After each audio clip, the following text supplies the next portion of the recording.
Messieurs, dames, bonjour, bienvenue dans ce nouveau numéro de Parlons-en, une émission sociopolitique présentée par Doriana, la fille intelligente. Merci à Kabouya derrière la caméra et à vous, chers abonnés d'Océan du Congo, vous informer, c'est notre devoir.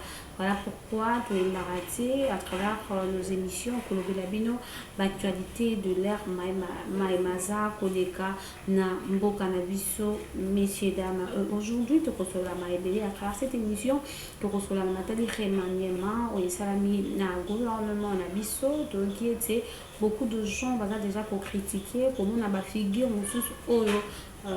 qui n'a pas antécédent la population et puis le gouvernement besoin de sous tout à travers cette émission tout la situation sécuritaire tout le monde Kenyatta le président de l'EAC a tindi lisusu barmé ougandaise na kati na Ituri na est ya mboka na biso toyebi ete barmé bazali ebele ba soldat baza ebele déjà tout le monde na Goma kuna ba marche esalamaki mpona koloba ete EAC aza kosala mosala moko te mais tout le monde déploiement lisusu ya ba soldat na est ya mboka na biso tokosolola yango à travers cette émission toyebi ete marche mosalamaki mokolo moleki à travers cette émission tokolobela yango apport ya marche wana na tina na population congolaise tomonaki ete mwana mboka Martin Fayulu asanganaki na Moïse Katumbi pe na Matata Ponyo tokosolola yango à travers cette émission nazali na mon côté nazali na mwana mboka Justin wazali cadre na kati ya ECD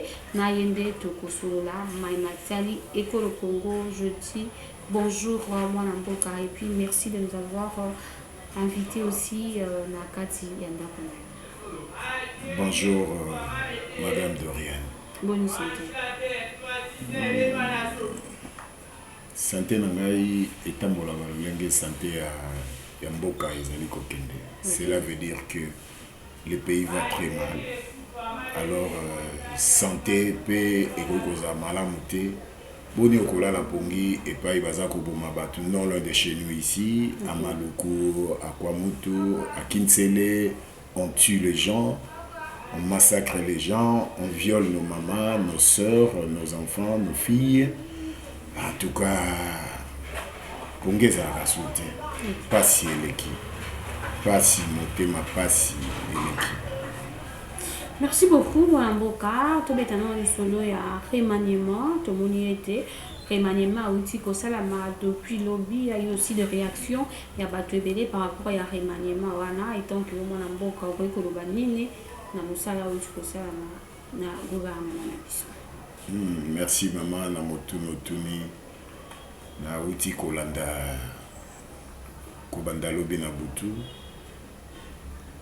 Avec tant de la télévision, la nomination est salami, remaniement est salami, il y a des entrants, il y a des sortants, il y a aussi ceux-là pour maintenir la poste na bango. Mais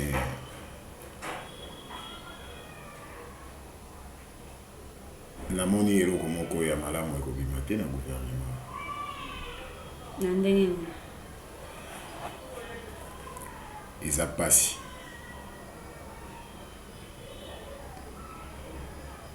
Congo oyo na moni bato bakokumba Congo eleki bango na kilo. Congo eleki bango na kilo mama. Bazoko kokumba Congo te parce que moto akoki kokamba Congo to bateau bakoki kokamba Congo esengeli bazala bateau bango moko na kati na bango na boyebi na bango na mayele na bango bazala batu oyo bazala capable bazala na kilo ya kokumba Congo mais na kotala lolenge Congo ezali kotambola uto ndeko Félix Tshisekedi azwa pouvoir na ndege oyo toyebeli ya mayuya Congo eleki kilo yango wana boza komona peto toza komona banso Congo eza kotambola te na ba secteur nyonso Congo ezali kotambola te donc Congo eleki bango kilo ndeko Félix Tshisekedi akoka okumba Congo te Congo eleki ye kilo makasi Congo etikali kaka efina ye nde. Par rapport à la nomination nini oyo moneza mabe mama nomination esalami nazali koyebisa oke ekomema biso na eloko moko te tozongi nano na ebandeli ya ndeko Félix l'air azwaki pouvoir na ndenga mayuya, je rappelle bien pouvoir ya mayuya bato nyonso ya achaki oye babengai bango banani ba warrior gouvernement warrior enga olobaki gouvernement bato ya makasi ya bilombe tosuki na moi quels sont les résultats ya ba warrior sur terrain ezala tokei sur le plan ya économie, sur le plan sécuritaire, sur le plan social tijemu na tijemu. Na social tozui kelasi zéro, tozui santé zéro. O nyonso alakaki parmi bilaka na ye oya alakaka bato na social zéro, na sécurité zéro. Na yebite bao ba yesiko na pouvoir bao benga bao gouvernement nini po ba warrior nde zalaki elikia na yeke alingaki kokokisa gratuité enseignement promesse pe accouchement au félé zalaki déjà gratuité enseignement pe zalaki et na sécurité mama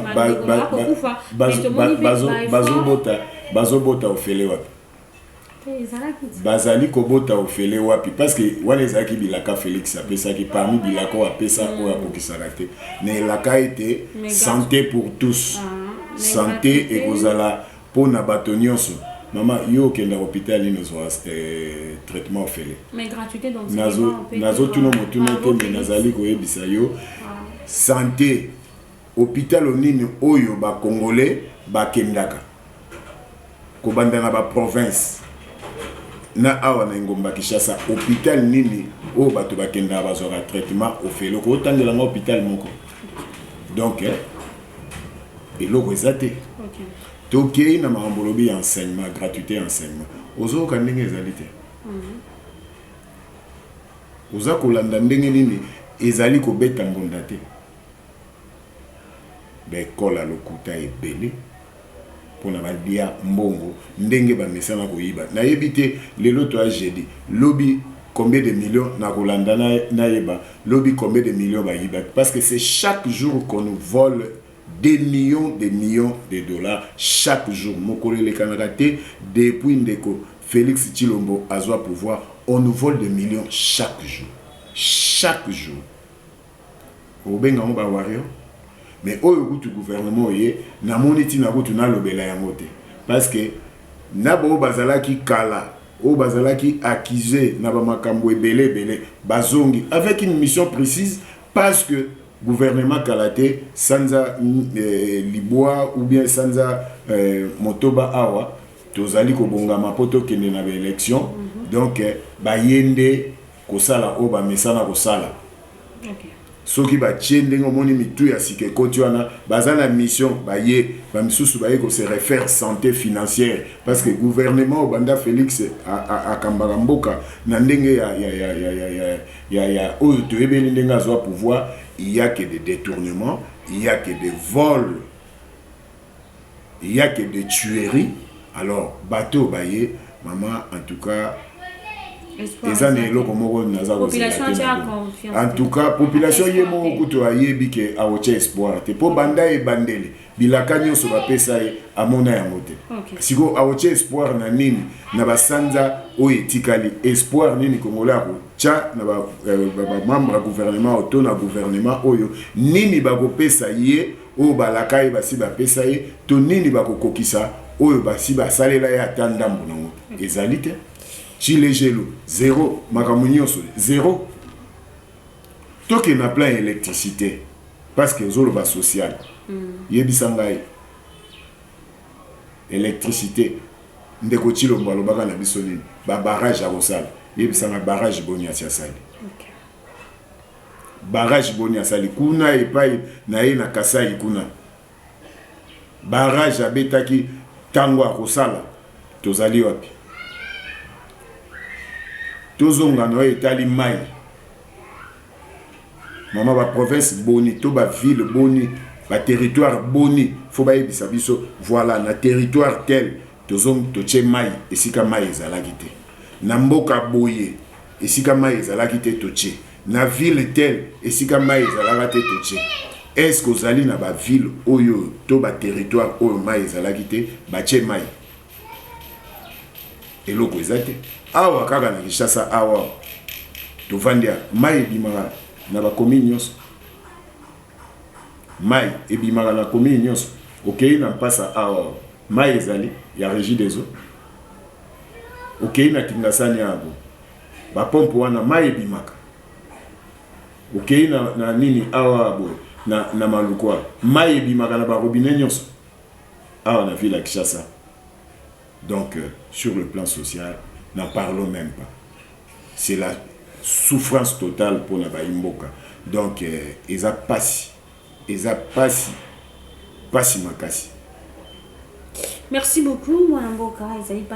Nous continuons avec cette émission. Tombé dans la Nathalie, situation sécuritaire Mboka Nabiso, mais avant tout, tombé dans le solo, il y a Mwanga toujours, Baoteki Kanga, et tout le monde est absence, il y a des avocats, na profé nae, tout le monde est bande pour commenter liste des amolaï, tout est bien été, avec qui député, avec qui sénateur, à où Meli Mboka Nabiso, mais na période de Félix Antoine Tshisekedi, il débattait Maboko, mon Mboka. Merci maman. Na likambo ozali kotuna parce que ça fait partie ya makambo ezali ko déranger le peuple congolais. L'insécurité. Mais na kozonga mwasi mamoke bakangi Mwanga Chuchu. Ndeko Mboso président de l'Assemblée alobaka na biso boye que na kati ya assemblée ezali na batu o bazali lui en tant que responsable abaki ezali na batu oyo ya mabe bazali na kati ya assemblée acha abimisela biso ata mibale to misato to monate mais un responsable soka tenir ba propos ya ndengwa c'est que il sait de quoi il parle. Mais jusqu'à présent, tout le monde a été dans la assemblée, ba kangeli biso, to ba interpellé, ba complice intellectuel. Il y a guerre oyo ezali ko se passé na est. Ata mon côté. Mwanga Chuchu oyo ba kangi, oui. Toza Kolanda.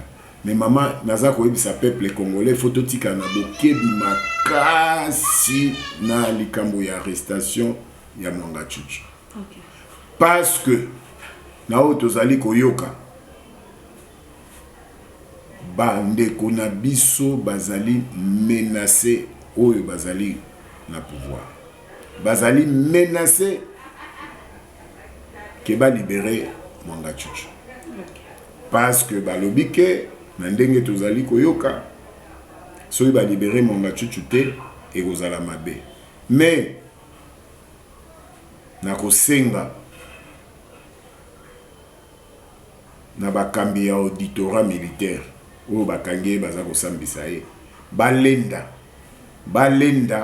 bakena likambo oyo ti toyeba vérité na kati ya likambo ya arrestation ya Mwanga Chuchu. Babimisi tomoni na ba réseaux sociaux tolandaki na télévision bakangi na ba mandoki bakangi na ba effet militaire ebele na ba document ba pénétrer ba document ba bimisela biso ba complice nyonso oyo bazali na kati ya affaire wana o bazali kosala ke instabilité ezala toujours continuelle na est ya mboka na biso o bazali kosala ke guerre et continuer na est ya mboka na biso Congo pour na ba intérêt personnel na bango sa peuple congolais to kondima yango ata mokete tokondima yango ata mokete. Mais crainte ezali nini mama bana mboka bolandanga bien crainte ezali nini parce que na exercice ya esalelo ya ndeko Tshilombo tomona déjà bakanga bato bakanga bato o moto ayibi mbongo o moto a détourné azwi biloko ya mboka mais suite nango après tomona kaka babimisi tomona kaka moto asali mois 2 mois mois 3 mois o azali kobela sima toyoko moto wana abimi azali libre bazongi pe na ba poste. C'est ça la crainte. C'est pourquoi nous demandons au peuple congolais bazala ya kotelema ya mbala oyo pona intérêt ya mboka na biso Congo na ba accusation oyo tolandi o ba formuler contre ndeko Mwanga Chuchu na makambo ya tuerie zali na este esengeli to telemela likambo makasi soki kaka tomeki koyoka kaka ke oh non babimisi Mwanga Chuchu pour des raisons XY toko kende kosala marche ti na cour d'ordre militaire tokondima likambo wana te parce que to yebi façon na bango basala ka mosala ezali nini bakangi moto ayibi ba millions après babimisi ye. Donc tozali pe komona ndenge ezali kokende bakoki pe kobimisa ndeko Mwanga Chuchu mais soki babimisi ye tozali kokebisa bango pona makila o ezali kosopana na este ya mboka na biso ba violo ezali kosalama na este ya mboka na biso soki babimisi Mwanga Chuchu eke balandeli likambo wana malamu te tokozala na bango lumbe lumbe na balabala tokozala na bango lumbe lumbe. Pourquoi? Parce que le Congo nous appartient tous. L'intérêt ya Congo ezali ya biso nyonso ezali ya groupe ya batute ezali ya individu moko te bayibaka bambongo bakoti boloko babimi ba détourner ka bambongo bakoti boloko babimi bazongi pe na ba poste po bayiba lisusu. Nous disons non, cette fois-ci ou jamais tozana bango mayele. Peuple congolais fongola misu yoza kolandangai fongola misu epai ozali ezalozana diaspora totele mabanso ezalozali na intérieur ya Congo totele mabanso tolingi to mona clair parce que ce qui se passe à l'est ezali normal te. On nous a dit depuis longtemps ici et nous ne cessons jamais de le dire, il y a des complices intellectuels na kati ya makambo ya ba tuerie ezali kosala na est. Jusqu'à quand bako mettre la main na bateau bazali ba complice intellectuel ya guerre o ezali na est pour que kimia ezonga na mboka? Jusqu'à quand? Jusqu'à quand? Nazali pe koloba lisusu, j'en profite.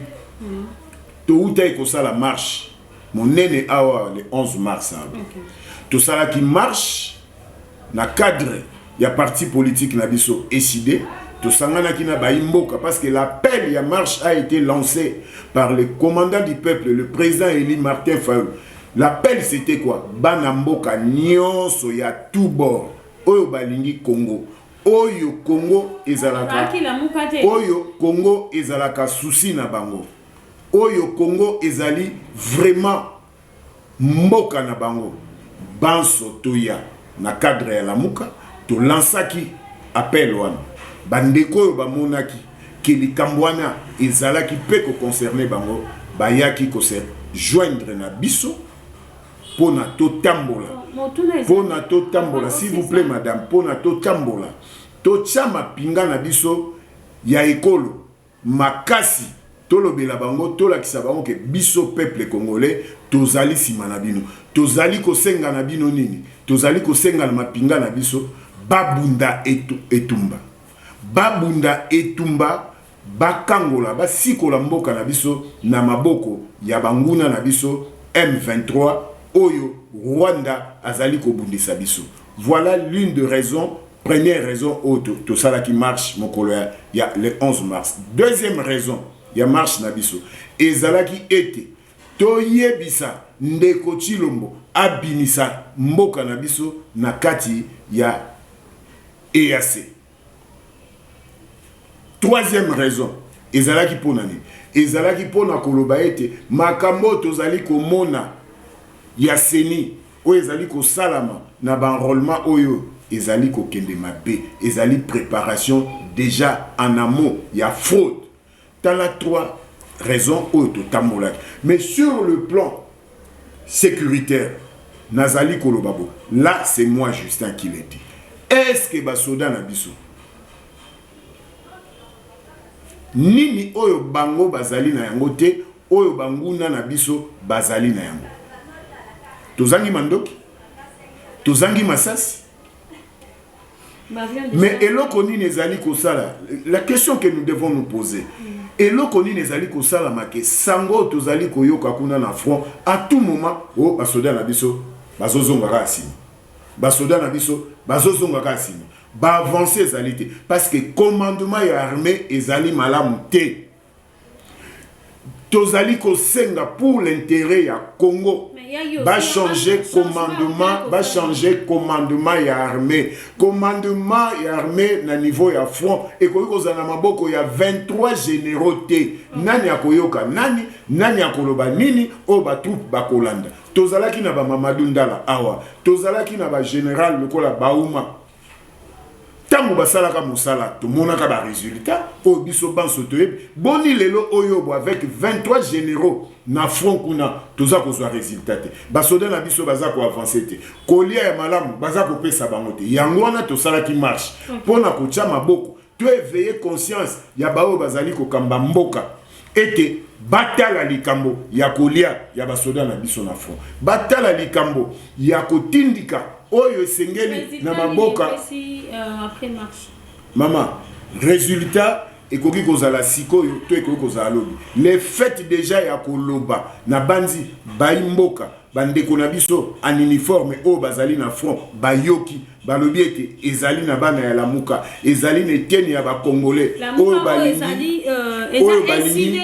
balingi ke changement et salama oyo balingi ke changement et salama. Maman, likambo nouvelle là na ko répondre likambo toza koloba ya insécurité ezali na motuya koleka kutu question lingo tuna nga ya ndeko mozito tika na lobela ona no likambo etali bitumba na mboka bitumba oyo webi combien de millions de Congolais oyo bakufi, combien de millions de Congolais? Est-ce que Congolais komi nzinzi, Congolais komi puku bako bomaye matangezate bako violer mutu akoloba te bakobotola mboka mutu akotele mazalite. Non, non, non, non, non. Yango to telemaki le 11 mars. Tolobi ete ça doit changer au front. Toyoka sango na front na biso na est ya mboka na biso et que ba avancer zali ko sala. Ba soldat wana oya banguna ya ba Rwandais ya ba M23. Bango bazali na maboko 4, bazana makolo 4, oya ba soldat na biso bazana yango te. Basoda na biso bazali na maboko mibale lokwa bango makolo mibale toza kosenga na bango ba bete la biso bango mbuma penda ya solo ba récupérer ba territoire na biso pour être Congo ata millimètre ya mabele ya mboka na biso moto akoki kozwa yango te. Le Congo doit rester na kilomètre na yango ndenge zalaki pendenge ekozalaka kino mokili ekosilaka 2 millions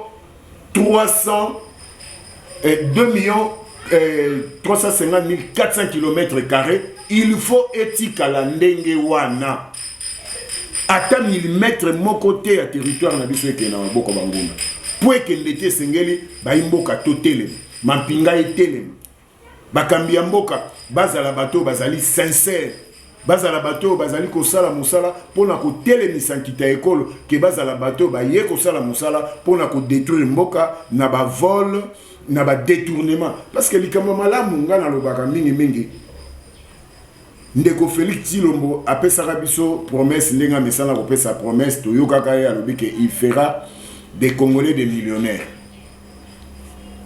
Oyebi ba millionnaire nini ndeko Félix asali biso asali biso ba millionnaire par le voie ya moyibi, ya détournement, ya vol parce que chaque jour les gens se font des millions ya moyibi ya ngone ba komba millionnaire. Il n'y a pas un vrai millionnaire d'après ce que lui nous avait dit, si ce n'est que les millionnaires par le voie ya moyibi. Merci beaucoup. Moi, un beau cas, pour signaler déjà. Madame Batozo Kenenasuka. Un mot rapidement pour envoyer Sarkozy ici à Kinshasa, rencontre avec le chef de l'État, donc qui peut nous, les juste pour nous rapprocher encore Nakagame ou Yemoko, Azako Tambola un peu partout pour être adversaire Yambo, Azako Senga, punition pour la Rwanda, mais nous, l'Afrique intelligent, va expliquer, vous voyez, il y a président. Sarkozy, l'ex-président français, et puis Namaïmaleka qui entre le président Macron et le président Félix-Antoine Tshisekedi, on dirait qu'il y a un peu de tiraillement et à Kosenga Nandela à Sarkozy qu'on a rebondi sa relation. Rapidement, nous signale déjà, nous sommes arrivés à la fin. Un peu de commentaires par rapport à Maman, arrivé à Sarkozy, pour nous, il y a événement. Il y a M. Sarkozy, il y a événement. Moi, je dirais encore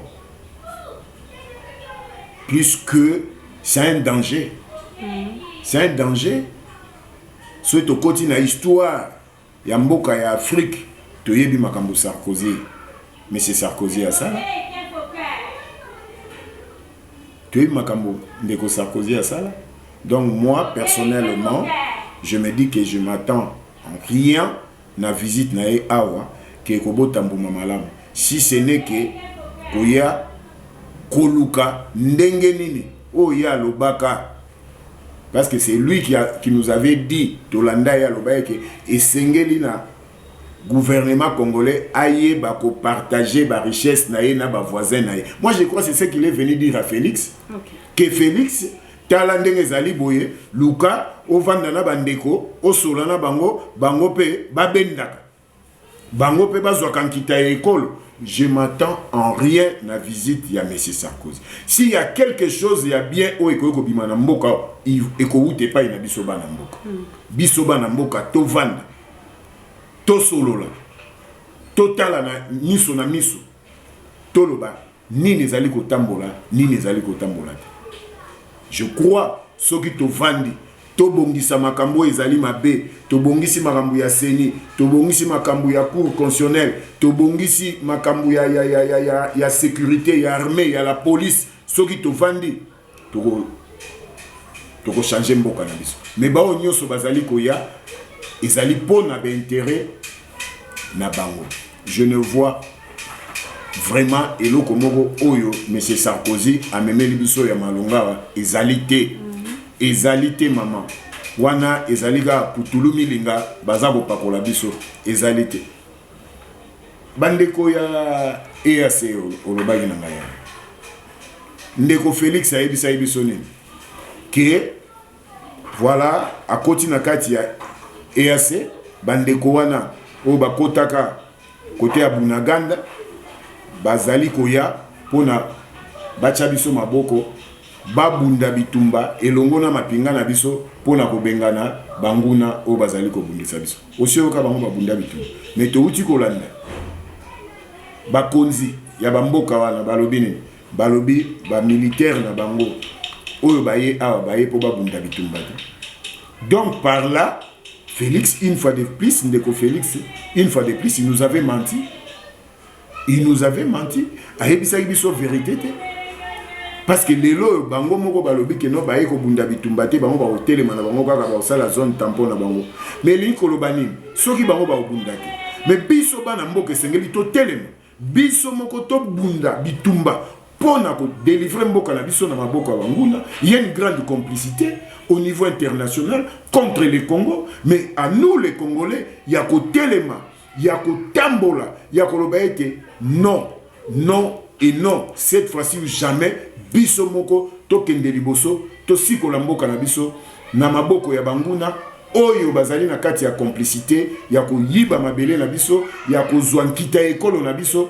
En tout cas soki to telemité to talika ka o bandeko wana bakoya o mboka boye koya biso lokwa to zaka na sima na bango. En tout cas to kende liboso te pe résultat ya malamu ekozala te yango tozali une fois de plus ko benga bana ya Congo to telemi tofungola miso mboko ya biso banso mapinga ya Congo soki bozali ko kanga bipai bozali botelema bozali mibali lokola bango bazali ko bundisa biso totelema to bengana banguna, to récupérer mabele na biso, to récupérer bamboka na biso, simana yango nde tokotala nini tokoki kosala. Mais ya koloba ete to tia elika epa ya bamampinga ezali koya bango nde bakobundela biso. Nous sommes arrivés à la fin de cette émission.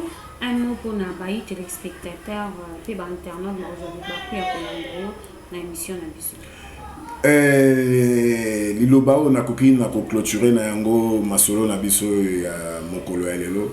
Ezali ete nazali ko rappeler na baimboka bana Congo esengeli ezala pe etikala kaka Congo ekolo moko. Congo ekolo moko. Congo ekolo moko. Moto moko te aya akosayo ndeko tala boye na boye tokabola Congo koyoka te. Congo esengeli totikala liboke lisanga bomoko. Tozali biso banso ba Congolais. Il n'y a pas un plus grand Congolais que Yonangai. Biso nyonso tozali ba Congolais au même titre que nos autres Congolais. Na yango esengeli to telema tozala miso ya kofungwama. Na komona pelo lenge maponomi oyo bazali kobongisa yango epai ya ndeko Kadima bana Congo esengeli to telema. Pona nini soki tozwi maponomi ya malamu te cycle ya ba désordre ekobandaka kozalaka na kati ya mboka Congo. Yango wana biso tozali koloba na niveau eside tozali koloba ete pour éviter ba cycle ya ba désordre à chaque fois que toke na ba élection mboke kendaka na mobulu tolobi ete nous voulons des bonnes élections. Des bonnes élections c'est-à-dire quoi?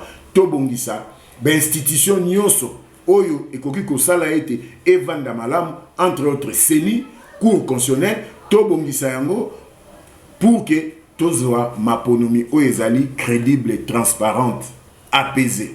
Soki tokei na maponomi wana te mboke kozala kaka na mbutu.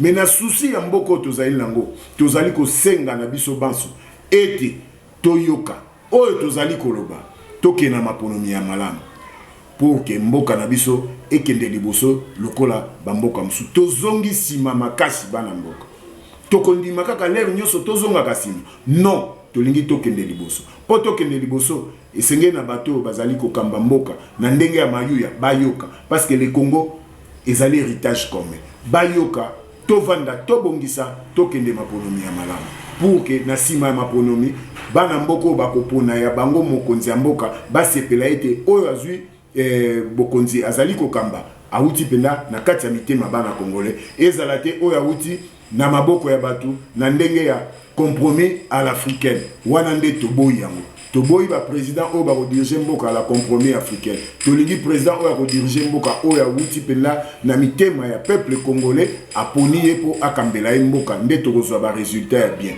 mais tala lelo ba résultat ya ba président ya compromis à l'africaine yango toza ko souffrir. Voilà la pesibino mbote bipai bozali totelema ni souetika la kofungwama liso likolo ya lisu Congo ezali ya biso banso. Merci Nabi. Merci beaucoup Congo ezali ya biso banso de côté fin na émission na biso zaki na mona mboka Justin azali cadre ya FID to soli matali École Congo, Boye ya Sarkozy, ex-président français, na Kinshasa, le président président Félix Antoine Tshisekedi, situation sécuritaire et en Mboka, Ndeko Sololi à travers cette émission. Merci à Kabouya derrière la caméra, merci à mon commandant Gislain, à Tie Kimia Nangambo ya Kimbanteke, na point 15 na point 15 à Tekimia. Merci Nardi Mouefou pour l'Andimonen et l'émission. Je vous dis déjà au revoir et à la prochaine. Bye.